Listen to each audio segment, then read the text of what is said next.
Halo Sobat Lentera, apa kabar Anda hari ini? Semoga dalam keadaan sehat dan bahagia selalu. Suara Rakyat kembali menyapa Anda dan kali ini kita akan membahas terkait Raperda penyerahan PSU menjamin investasi properti yang ada di Kota Surabaya. Dan tentu saja saya tidak sendiri, saat ini saya sudah ditemani oleh Sekretaris Raperda DPRD Kota Surabaya, Bapak Abdul Goni yang menangani Raperda penyerahan PSU Kota Surabaya. Selamat siang, Assalamualaikum Pak Goni, apa Ya, kabar? waalaikumsalam. Ini manggilnya Pak Goni, Cak Goni atau Mas Goni? Boleh Cak Kurnia, Oh ya. boleh Cak Goni aja. Ya, Cak Goni kalau kita tahu bahwa Raperda ini Raperda inisiatif dari DPRD Kota Surabaya Betul. atau seperti apa? Mungkin bisa dijelaskan sedikit kepada Sobat Ultera? Ya, ini memang Raperda inisiatif dari DPRD Ya. menindaklanjuti perihal Perda 7 tahun 2010. Oke. Yang dimana mungkin Perda 7 tadi tidak bisa mengakomodir problematika-problematika yang sifatnya itu baru, sehingga perlu adanya perubahan di Perda itu. Makanya diinisiasi sehingga problematika persoalan PSU itu bisa terselesaikan dengan baik. Oke, apakah dengan Raperda ini PSU itu bisa terselesaikan dengan baik? Jaminannya seperti apa dan perkembangannya sampai sekarang ini sejauh mana sih pembahasannya? Ya, ini kita sudah pada tataran titik akhir, kita Ya. sudah komunikasikan lebih lanjut bersama UPD-UPD terkait, kita sudah memanggil teman-teman PDAM yang berkenaan dengan itu, kita juga memanggil teman-teman RE, yang mereka yang pengusaha yang berada di bidang properti, sehingga bisa memberikan kenyamanan kepada warga nantinya. Terus kita panggil teman-teman terkait baik di dinas-dinas terkait, terutama saluran, pavinisasi dan sebagainya itu. Terus teman-teman BUMD yang lain yang berkenaan, yang berkecimpung di dalam itu semua. Sehingga problematika-problematika yang ada bisa kita urai dan paling tidak mudah-mudahan bisa menyelesaikan persoalan berkenaan dengan PSU dengan hadirnya Raperda baru ini. Oke, salah satu problem yang nantinya menjadi pembahasan dari Raperda ini yang dilihat dari pansus dari Raperda sendiri ini melihatnya yang paling krusial apa? Fasuskah, Fasumkah, atau fasilitas yang mungkin menjadi apa ya? Atau harga perumahan begitu? Gimana? Nah, yang berkenaan itu kan kita seringkali menerima aduan warga Ya. yang mereka itu merasa dirugikan oleh pihak pengembang. Yakni diantaranya adalah mereka itu membeli lahan sesuai dengan set plan, di depannya itu adalah taman, di depannya itu adalah fasum, tapi faktanya berubah menjadi hunian. Oke. Nah, sehingga apa? Jadi dia mungkin merasa beli mahal, loh kok seperti ini faktanya, kenyataannya seperti ini. Sehingga kan dia merasa dirugikan. Nah, tapi kadang pihak pengembang tidak secara terbuka, secara transparan menyampaikan perihal itu. Nah, terus kalau Anda lihat sendiri nanti mengimplementasikan Raperda ini sendiri ketika menjadi perda di Kota Surabaya, ini terutama di bidang properti, Anda melihatnya seperti apa? Apakah nantinya akan berjalan dengan baikkah atau memang perlu penyesuaian sosialisasi terlebih dahulu supaya pihak pengusaha properti ini tidak kaget secara tiba-tiba begitu? Ya, intinya berkenaan dengan kehadiran Raperda ini kita juga undang pengusaha-pengusaha yang ada yang berada di misal komunitas RE, Enggak. beberapa komunitas-komunitas yang lain, pengusaha-pengusaha kita juga panggil dan juga ikut merumuskan, memberikan masukan terhadap Raperda ini. Sehingga tidak banyak orang yang akan nanti dirugikan dengan kehadiran perda ini, bisa memberikan kemaslahatan, kemanfaatan untuk problematika-problematika yang diakibatkan berkenaan dengan PSU. Terus yang kedua adalah bahwasanya kita akan lebih kunci, kita akan lebih tekankan pada di mana perumahan ini tidak memberikan masalah tersendiri lagi, yakni terkait dengan persoalan saluran, persoalan drainase. Jadi persoalan pengelolaan air yang ada di dalam itu tidak serta-merta langsung dibuang ke pemukiman padat penduduk. Oke. Lah, seringkali yang awal mula itu adalah lahan serapan air yang dulu itu misalkan huni atau tambak dan sebagainya itu merupakan daya tampung air sehingga masyarakat sekitar itu tidak menerima dampaknya yakni banjir. Setelah dibangun perumahan ya pasti kan resapan air berkurang. Lah maka dari itu kita menitik beratkan ada proses atensi kepada pengembang yakni bisa dibuat yang namanya bottom. Bottom terlebih dahulu dan juga ada semacam atolong storage. Jadi bagaimana pengelolaan air itu bisa berjalan dengan baik, tidak langsung keluar ke perumahan padat penduduk. Oke, Anda melihatnya sejauh ini penemuannya perumahan mana saja ini Pak yang akhirnya mereka mengeluarkan secara langsung ke padat penduduk gitu. Ya, Tidak ya. sesuai dengan apa yang tadi diusulkan oleh DPRD. Ya, kita tidak menyebutkan person to person ya. Iya. Jadi intinya kan banyak aduan kepada kami berkenaan dengan bahwasanya perumahan itu menjadi sumber genangan buat warga sekitar. Iya. Karena saluran air itu menjadi bersamaan dengan saluran airnya milik pemukiman warga. Oke. Sehingga contoh debit air yang ada beberapa aturan dan mekanisme berkenaan dengan AMDAL, drainase dan sebagainya yang harus dikeluarkan oleh teman-teman di SDBM. Tapi kita tuangkan dalam bentuk perda konkret itu karena semisal kapasitas sekian hektar itu daya tampung debit airnya atau volume airnya berapa persen. Itu harus disampaikan dan itu harus diawasi betul. Paling tidak perda ini sudah membentengi agar tidak membuat kerusakan alam yang ada di sekitar itu. Sehingga fungsi awal itu adalah tanah sebagai resapan, tapi itu tetap terjaga dengan baik. Oke, kalau kita lihat sendiri apakah ada nantinya sanksi khusus ketika perda ini diberlakukan? Karena kalau kita lihat sendiri banyak sekali pengusaha properti yang besar ini justru tidak mengindahkan. Mereka melihat meskipun dekat dengan pemukiman, mereka tidak peduli begitu. Cak Goni. Nah ini gimana nanti Anda melihatnya, menanggapinya seperti apa? Jangan dijawab dulu, tetaplah bersama kami di Suara Rakyat, Suara untuk Perubahan.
Terima kasih Anda masih bersama kami di Suara Rakyat Suara untuk Perubahan dan masih bersama dengan Bapak Abdul Goni, Sekretaris Raperda PSU atau PSU Jamin Investasi Properti di Surabaya dan juga sekaligus anggota Komisi C DPRD Kota Surabaya.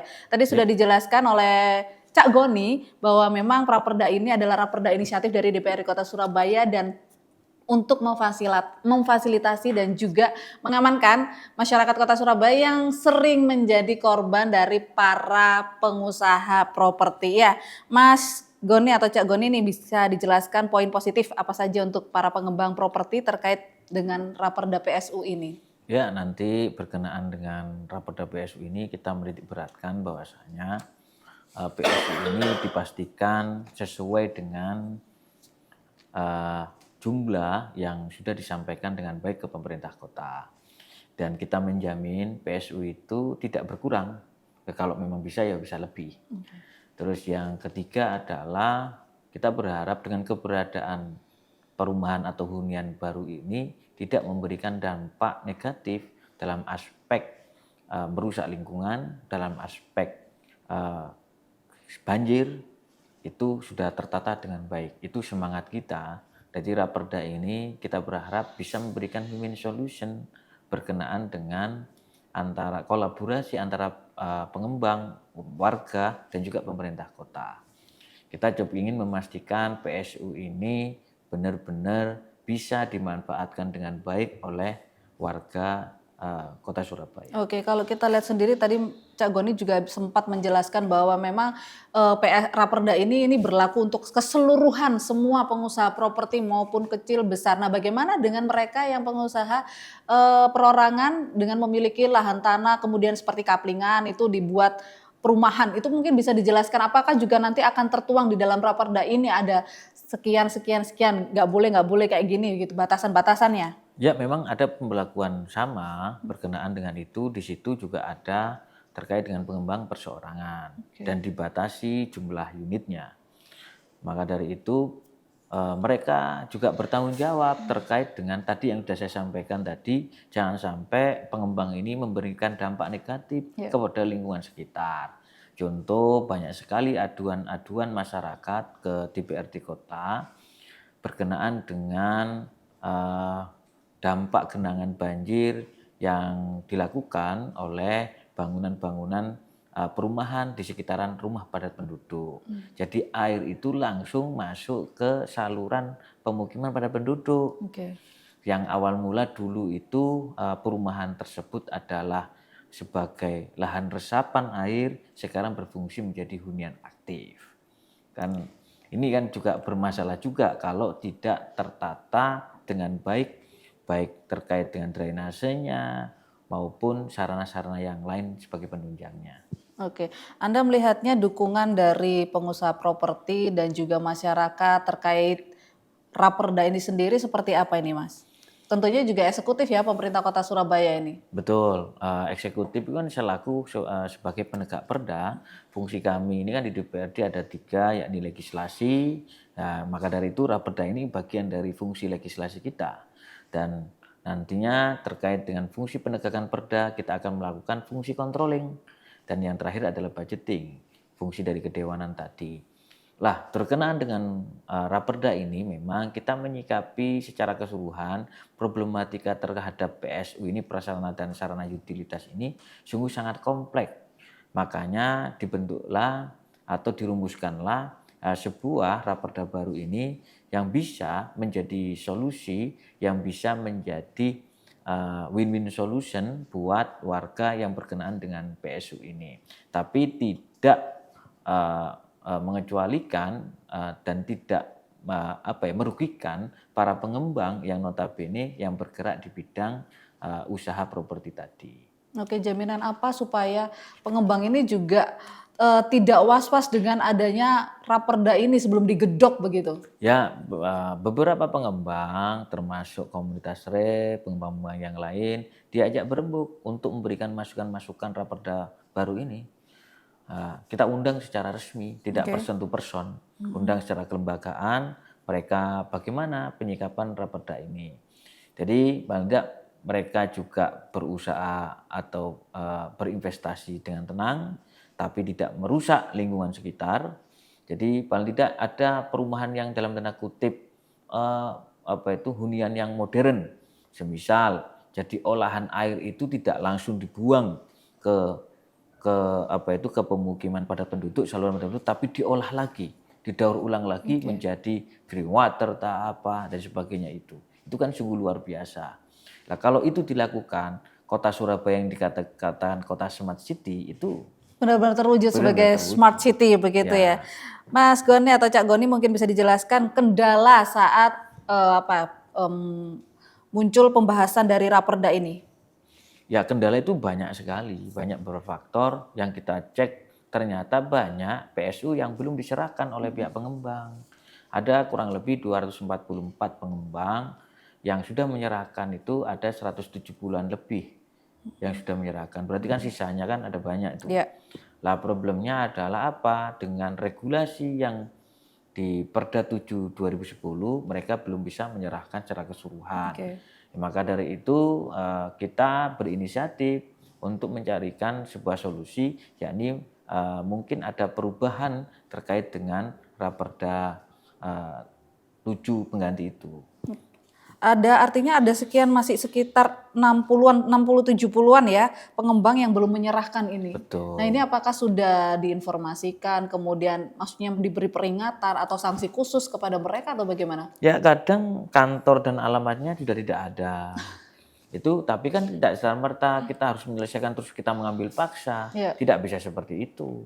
Ada beberapa tahapan-tahapan yang harus dilalui dengan baik agar supaya pemerintahan Kota Surabaya ini tidak abuse of power.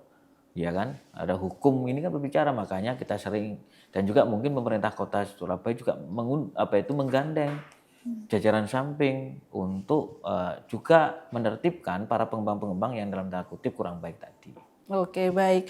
Target khusus yang ingin dicapai nantinya nih jika Raperda ini selesai dalam pembahasannya dan sudah digedok oleh DPRD Kota Surabaya, target khususnya apa nih Cak Goni? Jangan dijawab dulu, usai jeda kita akan kembali lagi, tetaplah bersama kami di Suara Rakyat, Suara untuk Perubahan.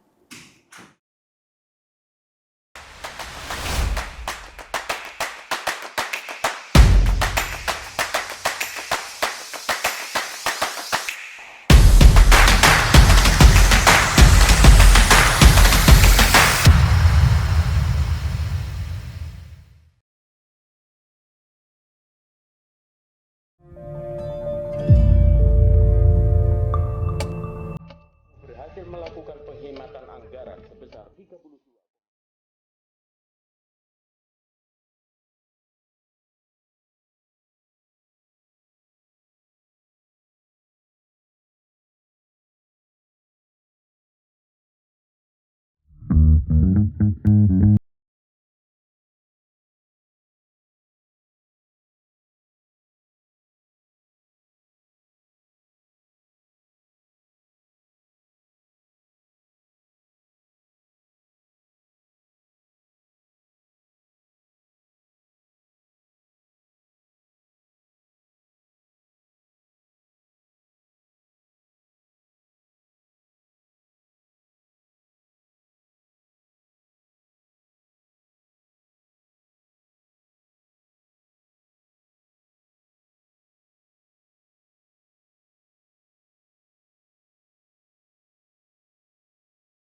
Kembali lagi Suara Rakyat, Suara untuk Perubahan menyapa Anda dan masih bersama dengan Cak Abdul Goni, Sekretaris Raperda dari penyerahan PSU Jamin Investasi Properti di Surabaya.